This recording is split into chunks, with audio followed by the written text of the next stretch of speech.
안녕하세요. 힐링 재테크의 메이테라입니다. 실제 수강생을 모셔서 집을 사고도 돈이 들어오는 투자 사례, 즉 초보 투자자가 할 수 있는 풀빛 투자 사례에 대해서 이야기를 들어보는 시간을 갖도록 하겠습니다. 본격적인 내용에 앞서 공지 하나 드리자면 현재 유튜브 멤버십 분들을 대상으로 해서 한 달에 한 번 메디테라의 힐링 소통방을 운영하고 있어요. 그래서 부동산에 고민 있으신 분들은 사실 툭 터놓고 주변 분들이나 전문가랑 이야기를 나눠볼 시간이 거의 없으실 텐데 커피 한 잔의 값으로 좋은 시간 함께 했으면 좋겠습니다. 또 되게 힘들게 투자를 지금 이어가셨고 초보 때 힘드셨는데 지금은 또 너무 여유롭게 하고 계시잖아요. 그래서 여유롭게 투자를 하는 와중에도 지금 거의 3년 차로 이제 투자를 하고 계신데 이제 투자를 하다 보면 유독 이렇게 기억 남는 사례들이 있을 거예요. 그래서 그 중에 이제 되게 투자를 하면서 되게 좋았던 기억의 에피소드 하나랑 날 정말 힘들게 했었다 하는 에피소드 한 개씩 조금 소개를 해주실 수 있을까요? 네, 일단은 가장 기억에 남는 거는 이제 첫 낙찰 받았던 물건이거든요. 그게 이제 시흥시 정왕동에 있는 아파트였는데, 네, 그게 풀피가 됐어요. 이제 낙찰 받고 전세 맞추면서, 네, 오, 그 첫 낙찰 물건이 풀피가 됐다는 거죠. 네, 이제 시세보다 3천만 원 정도 싸게 받았어요. 그러니까 이제 그때 이제 세금 내고 세금 한 8.4% 정도였나 그 아, 내고 취득세 허들이 있을 네, 때였으니까. 네, 그거 내고 그리고 이제 뭐 전세 복비랑 그리고 이제 도배 장판 도배만 했었고 요런 거 이제 비용 제하고 전세 맞추니까 한 1,000만 원 넘게 풀피가 됐었던 기억이 있어요. 네. 오, 첫 낙찰 물건이 1,000만 원 풀피라니, 정말 대단하신데요?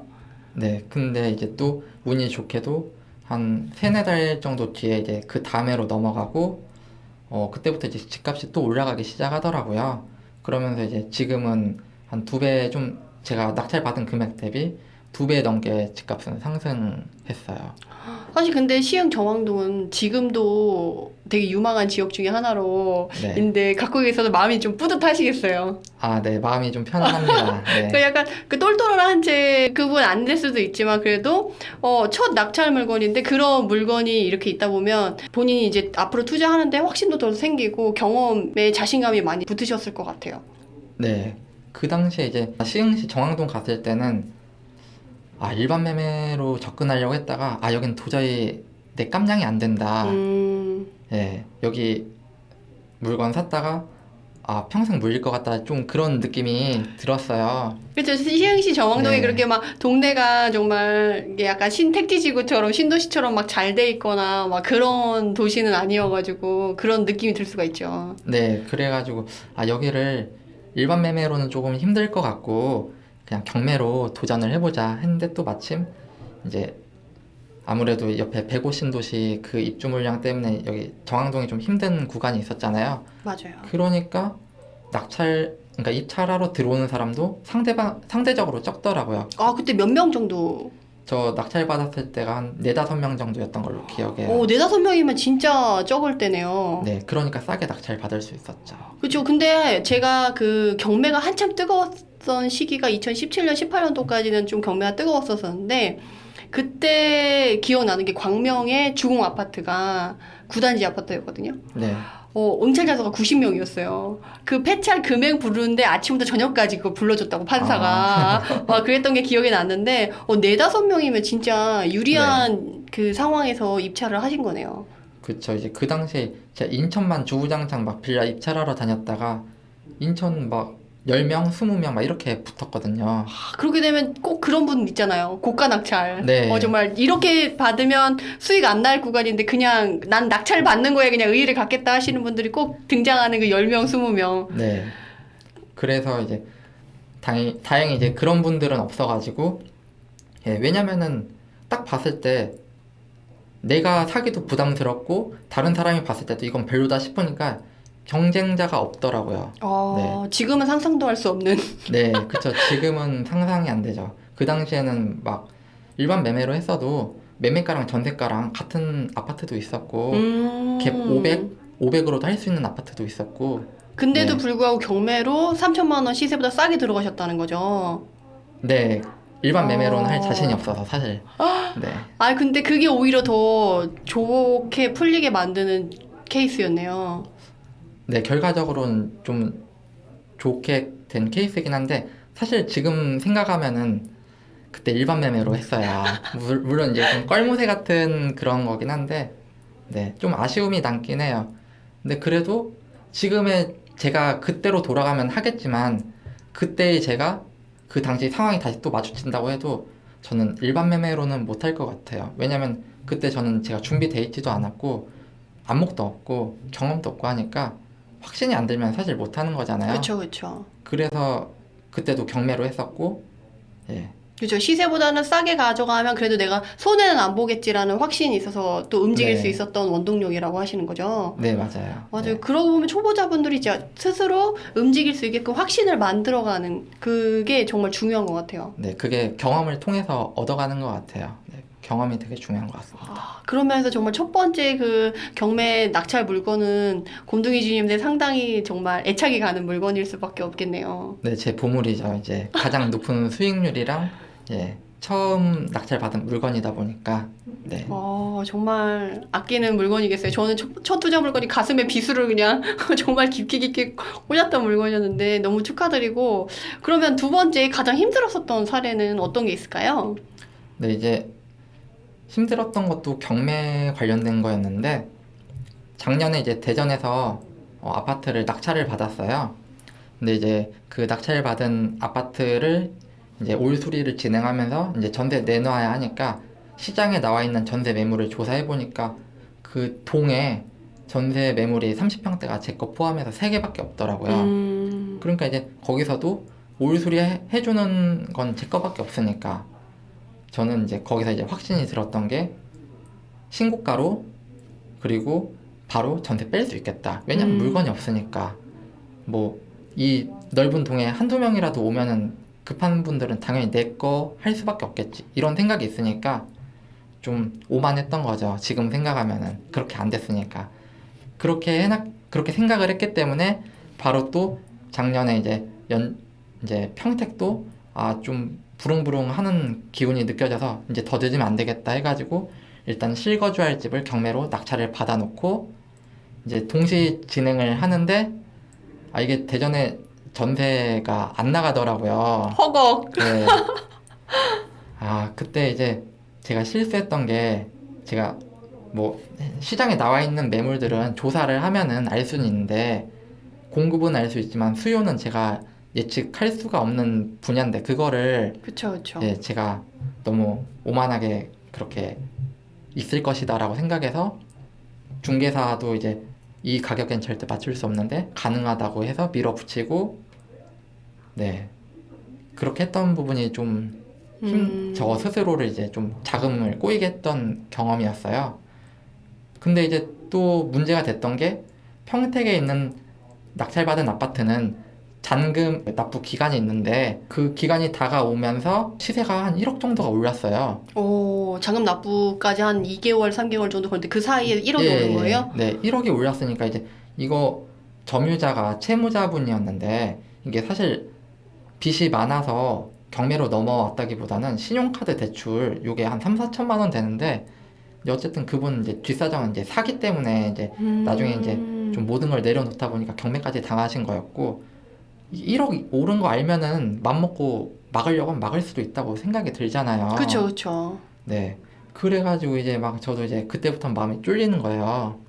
그래서 이제 막 그 대전에 있는 전세 구하러 오는 세입자분들이 한 3달 정도 동안 한 5분 정도가 왔었는데 그 중에 2분 정도는 계약하고 싶다고 했는데 제가 원하는 금액이 아니어서 됐다고 다른 데 알아보셔도 된다고 이렇게 그냥 거절을 했었어요. 근데 초보분이신데 3달 동안 5명밖에 집을 일주일에 막 5명이 와도 마음이 불안한데 3달 동안에 5명밖에 안 왔는데 그걸 또 돌려보내셨다는 거죠? 네, 이제 저는 확신이 있었으니까. 근데 그 잘못된 확신이었죠. 네. 그래서 어쨌든 나중 가서는 이제 한 3월에 전세를 내놔서 3, 4, 5월쯤, 5월 한 중순쯤에 집을 구하시는 세입자분이 연락이 와서 그냥 무조건 맞춰주겠다고 해서 이제 계약을 할 때, 제가 이분한테도 마지막으로 한 번 더 좀 딜을 걸었어요. 이제 원래 내가 내놨던 금액보다 한참을 못 미친다. 근데 그쪽도 사정이 급한 것 같으니까 내가 맞춰줄 테니까 특약으로 매년 5%씩 전세 보증금을 인상을 하는 조건을 하자. 그렇게 하면은 사장님하고 전세 계약을 진행하겠다 하니까 흔쾌히 얘기를 이제 수락을 해주시더라고요. 아, 그 쫄리는 와중에 또 딜을 하나 거신 거네요. 1년에 5%씩 올리겠다. 네, 이제 저도 좀 자금 운용해야 하니까 먹고 살려면은 제가 생각했던 것보다 피해를 최소화해야 하니까 마지막 이제 네, 시도했던 거죠. 아, 진짜 멘탈 갑이시네요. 저 같으면은, 제가 만약 초보라고 하면, 그냥, 사인만 해줘도 너무 고맙다라고 할 사이에, 그렇게 딜을 또 하셨다는 게 너무 대단하고, 그럼 그 특약 관련해서는 워낙에 그럼 좀 알고 계신 게 있으셨던 거예요? 그 5% 인상 관련된 거 특약은 매년 올릴 수 있다는 거는 알고 있던 건 아니었고, 저도 이제 목마른 사람이 우물 판다고 이제 막 네이버 뒤져보고 이런 거 보니까 이제 원래는 법적으로도 1년에 5%씩 인상이 가능하다는 거를 이제 알게 됐어요. 근데 이제 보통 관례상 그렇게 매년 올리는 게 힘들고 2년에 한 번씩 올리고 있다. 뭐 이런 거를 이제 알게 되니까 이제 저도 그 중개사 사장님한테서 이 세입자분도 지금 실거주한다고 집주인이 이제 나가달라고 해서 급하게 이제 나오는 분이고 한 달 안에 집을 구해야 한다는 분이라고 하니까 이제 이 내용 가지고 이제 딜을 걸었던 건데 먹혔던 거죠. 아, 진짜 대단하시네요. 그러니까 보면 누가 더 쫄리냐, 네, 예, 그쵸. 그건데 누가 더 정신력이랑 멘탈을 가지고 더 우위를 정하는 결국 그건 것 같아요. 네. 근데 그러면 원래 전세 맞추려고 했던 가격에서 얼마나 빼주신 거예요? 2,500만 원 정도를 낮게 한 거죠. 아, 원래 시세는 얼마였어요? 원래 시세가 한 2억 정도였는데 네네. 이제 전세를 제가 2억 2천에 맞추려고 했어요. 하다가 예, 그랬다가 1억 9,500에 1억 9,500에 네. 오히려 네. 원래 현 시세보다 더 500만 원 더 싸게 하게 되긴 했네요. 네, 그쵸. 왜냐면 전세 구하는 손님이 없다 보니까. 네, 근데 이분 또 맞추니까 그 이후로 이제 또 전세 문의가 많이 오더라고요. 아, 이게 네. 그래서 뭐든지 약간 여유가 있을 때 그런 것도 잡을 수 있게 되는 것 같아요. 맞아요. 전세를 최고가 빼고, 그러니까 저도 초보 때 제일 많이 했던 게 이제 실투금을 줄이기 위해서 그 지역의 전세가 최고가 빼보기가 약간 저의 그런 목적 중에 하나였는데, 그런 면에서 되게 두 개를 동시에 진행하다 보니까 자금이 꼬여서 되게 힘드셨겠어요, 진짜. 네, 그랬죠. 그래서 이제 간신히 이제 그 받은 전세 보증금 가지고 이제 평택에 이제 낙찰받은 물건을 대금을 납부했는데 그것도 납부 기간 내에 납부한 것도 아니에요. 아, 그럼 전원납부일을 지나서 내신 거예요? 네, 이제 한 일주일 정도 늦게 음. 납부를 했거든요. 그래서 이제 그 미납 가산세인가? 그거 12% 일할 계산해가지고 내고 소유권 이전 다행히 해왔죠. 네. 정말 대단하시네. 초보분 안 같은 투자를 막 계속 하셨네요. 네. 근데 이제 그때 이후로는 막 그렇게 풀피 무피에 집착하면 안 되겠다 그런 생각도 하긴 했어요. 이제 상황에 따라서 내가 유도리 있게 해야지 이거 막 무조건 나는 풀피 할 거야, 무피 할 거야, 내가 생각한 금액이 있으니까 이렇게 진행할 거야 하다가 골로 갈 수도 있겠다. 네, 그거를 이제 경험했죠. 네, 네, 맞아요. 사실 풀피랑 무피는 이렇게 가만 보면 좀 하늘이 내리는 세팅이라고 네, 그게 내가 계획을 그렇게 세워서 가지만 사실 계획대로 되는 거가 많지가 않잖아요. 맞아요. 게다가 투자를 하다 보면 변수가 워낙 많이 생겨가지고 네, 쉽지가 않은데 물론 이제 하다 보면 이제 경험이 많아지고 변수 자체도 이제 예상할 수 있는 경지가 되긴 하지만 초보 때 그렇게 하셨다는 거 3년차 미만의 투자를 그렇게 하셨다는 게 정말 대단하고 그런 힘든 사례가 있음에도 지금도 꾸준하게 열심히 하고 계신 거잖아요. 네, 돈맛을 봤으니까 돈맛 보면 힘들어도 할 수밖에 없는 것 같아요. 네, 사실 지금 시기가 약간 이제 대선이 끝났고 새로운 대통령님이 취임하셨고 이제 공약대로 뭔가 정책이 실현이 되겠지라고 생각하고 이제 관망을 하시는 분들도 계시고 그런 것 때문에 이제 관망세가 짙어지기도 했고 또 지금 막 그 인플레이션의 위험 때문에 금리가 쫙쫙쫙 오른다.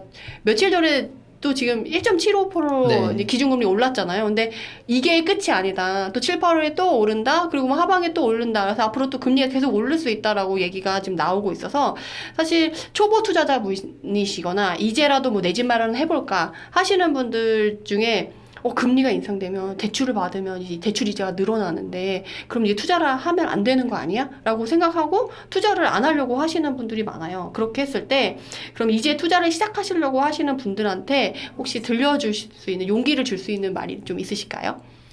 네. 이제 대출 금리가 집값과 연관이 없다고는 사실 아예 연관이 없다고는 말은 못하지만 지금까지 이제 부동산 시장 보면은 결정적으로 이제 영향을 줬던 게 임대차 3법이랑 그리고 이제 전세 매물을 이제 못 나오게 만드는 이런 정책들의 부작용으로 해서 매매가가 올랐던 걸로 저는 알고 있어요. 그랬기 때문에 이제 사실 금리가 올랐어도 과거 이제 뭐 데이터 보면은 오른 지역도 있고 오히려 안 올랐던 지역도 있고 이런 관계가 있거든요. 사실 금리가 올랐으면 전국적으로 다 집값이 올라야 하는데 어떤 데는 올라가고 어떤 데는 안 올라갔던 지역도 있어요. 그러니까 금리가 오른다고 무조건 집값이 이제 뭐 떨어진다 이렇게 볼 순 없잖아요.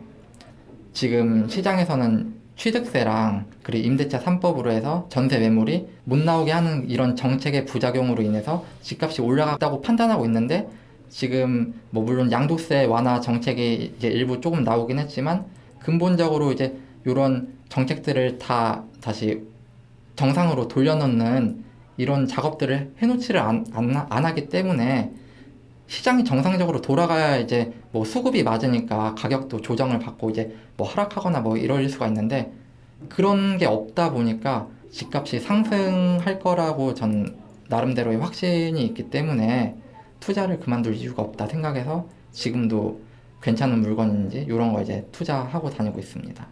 투자를 이제 금리 인상 때문에 포기하기에는 아직 상승의 요소들이 너무 많다. 꼬였던 정책들이 아직 풀리지 않았다. 그것에 대한 나름의 확신을 갖고 투자를 하고 있다라고 얘기를 해주시는 거죠. 네, 근본적인 원인이 해결이 안 된 것 같다고 생각하고 있습니다. 네, 그래서 지금 만약 그런 부분도 있지만 심리적으로 난 투자랑 안 맞아. 그리고 난 투자를 공부를 한 3개월, 6개월 동안 계속 강의도 열심히 듣고 막 임장도 갔는데 난 나아지는 것 같지 않고 답답하고 뭔가 진적이 없어. 라고 하시는 분들은 어떻게 하면 좀 우리 곰둥이 주인님처럼 꾸준히 할 수 있을까요? 저 같은 경우는 이제 초보 때 그 대박을 바라고 투자를 시작하진 않았어요. 이제 물론 이제 대박을 바라기에는 내가 가진 자본금도 적고 지식이나 경험적인 면도 부족하다고 스스로가 받아들였기 때문에 지금은 경험을 많이 쌓자에 초점을 맞춰서 시작을 했어요. 그러니까 사실 뭐 물건 보는 안목이 없잖아요, 초보가. 뭐 이 물건이 앞으로 좋을지 안 좋을지 그리고 같은 아파트에서 물건을 샀어도 하수랑 고수랑 같이 들어가면은 나중에 이제 사고 팔고 나왔을 때 수익률도 달라지는 것처럼 이게 초보가 안목이 있어야 하고 이런 거래 경험도 없는데 얼마나 좋은 물건을 하겠어요. 그러니까 저는 이제 가능한 이제 투자금을 적게 들여서 많은 거래 경험을 쌓고 이런 거래 경험이 쌓였을 때 이제 나중에 제가 좋은 거라든지 뭐 큰 거라든지 결정력을 키우자고 생각을 하고 한 거거든요. 이제 실제로도 지금 그렇게 해왔고 그렇게 하다 보니까 이제 씨앗을 막 전국에다 이렇게 뿌리다 보니까 이제 전혀 생각지 못했는데 갑자기 이제 가격이 올라가는 애들이 있어요. 그럼 얘는 이제 왜 올랐지 이제 보면은 이래서 올랐구나. 그러면은 이제 다음 이제 투자처 찾다 보면은 그 다음 그 투자처에서도 보면은 이거 저번에 올랐었을 때 분위기랑 좀 비슷하고 좀 뭔가 기운이 좀 있다 하면은 이제 거기서 이제 좀 비슷한 이제 현상을 발견하면 이제 결정력이 좀 생기는 거죠. 얘는 들어가도 괜찮을 수 있겠다. 그럼 이제 그런 식으로 이제 투자하는데 도움이 되고 이제 이런 경험들이 쌓이니까 결정력이 생기더라고요. 네, 그리고 이제 처음 투자할 때 보면은 사실 첫발 내딛는 게 어렵다 보니까 그냥 공부만 하시는 분도 있는데 이게 돈을 벌려면 매수를 해야 하거든요. 매수를 안 하고 부동산 공부만 해서 결과가 나오진 않아요. 그냥 지식만 늘 뿐이죠. 그래서 이제 매수를 하기 위해서 내가 현장에 나가서 싼 물건, 이제 무서우니까 시세대로 주고 사면 투자자 아니잖아요. 그래서 최대한 싼 물건들만 찾아가지고 시세보다 저렴한 물건들 어떻게든 찾고 깎고 해서 그런 물건들 싸게 사서 세팅하고, 네, 현장에서 이제 그런 식으로 경험을 쌓았습니다. 그러니까 초보 때는 그런 게 중요한 것 같아요. 좀 너무 욕심 부리지 말고 마음 좀 비우고, 왜냐면 내 위치를 파악해야죠. 대박이 나면 좋긴 한데 대박이 안 날 수도 있어요. 그러니까 그런 부분을 일단 인정하고, 그리고 앉아서 강의만 듣고 공부만 하려고 하지 말고 이제 좀 어느 정도 비율 맞춰서 현장 나가서 물건 찾는 연습하고, 왜냐면은 결국에는 계약을 잘 해야지 돈도 벌 수 있는 거거든요. 좋은 지역 아무리 가봤자 내가 좋은 지역 가서 좋은 매물을 좋게 세팅을 못하면은 나중에 마지막까지 버티지 못할 수도 있다고 생각하고, 수익으로 연결이 될지 안 될지는 그때 가봐야 하는 거니까 어쨌든 좋은 물건 찾기 위해서 현장 가서 발품 많이 팔아야 한다고 생각합니다. 아, 좋은 말씀 너무 잘해주셨네요. 사실 초보 투자자분들은 대부분 장밋빛 미래만 생각하고 막 크게 생각하고 하는데, 작은 것부터 그렇게 경험을 쌓는다 생각하고 이제 곰둥이 주인님처럼 차분차분히 해보면 꾸준히 할 수 있는 원동력이 생기지 않을까 싶습니다. 이만 영상을 마치도록 하고요. 해당 영상이 도움이 되셨다면 구독, 좋아요로 응원 부탁드립니다. 감사합니다.